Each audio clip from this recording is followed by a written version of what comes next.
Alors les images que vous venez de voir consistent à déporter l'image du patient sur un écran en 3 dimensions.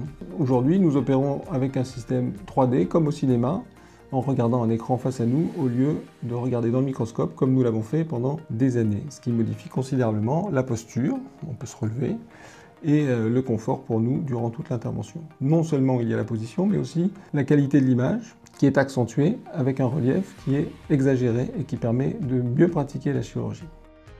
Alors, les bénéfices de cette technique, pour le médecin essentiellement, c'est un gain en termes de visualisation, sécurité opératoire, parce qu'on voit des choses qu'on ne percevait pas sur les techniques standards, une magnification qui est plus importante, et l'accès à des zones sur lesquelles la visualisation pouvait être difficile sur les techniques conventionnelles, techniques sous microscope. Il y a un bénéfice également d'apprentissage. Pour les équipes autour de nous, il y a une meilleure compréhension de ce qu'on fait, que ce soit les aides opératoires, les assistantes, les anesthésistes.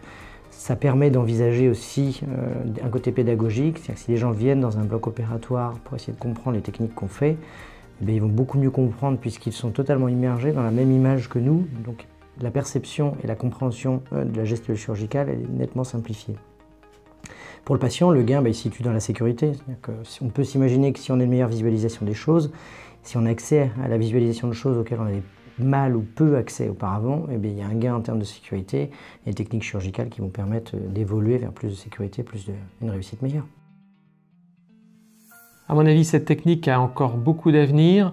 Elle n'est pas arrangée dans les gadgets qu'on n'utilise plus au bout d'1 an ou 2. Elle va être utilisée, à mon avis, beaucoup plus par les chirurgiens du segment antérieur, même si pour l'instant, ils restent encore sur leur habitude d'opérer sous microscope. Il y a aussi, à mon avis, une question de coût qui risque de diminuer dans les années à venir. Les évolutions vont être la possibilité, dans le futur, de mettre des images, des données du patient en préopératoire avec des OCT et des images du fond d'œil.